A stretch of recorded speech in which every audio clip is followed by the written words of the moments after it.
केरळामध्ये नारळ पिकतो, केरळामध्ये नारळ बनतो, केरळाच्याच गाडीत मुंबईत येतो, केरळवाला माणूसच डिलिव्हर करतो.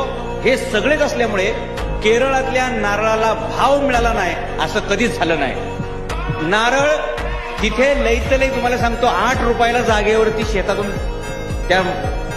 उचलला जातो. एका नारळाला वर्षाला किमान 500 नारळ लागतात. ते लोक काय करतात, फक्त झाड लावतात. वर्षाला 500 नारळ किती झाले 8 रुपयाच्या हिशोबाने 4,000 रुपये एका झाडाचे. एका एकरात तुमचे 40,000 स्क्वेअर फूट असतात. 100 झाडं असली तरी 4 लाख रुपये एका एकराचे. केरळातला शेतकरी जागेवर असे तंगडं उलटं करून झोपल्या कमवतोय. आणि इथं आम्ही 40 दिवस काम केलं तरी आम्हाला 4,000 रुपये मिळण्याची मुश्किल आहे. कारण धंदा कसा करायचा हे आम्हाला कोणी शिकवलं नाही. नारळ फोडायला शिकवले, प्रसाद खायला शिकवला, पण नारळ विकायला शिकवलं नाही.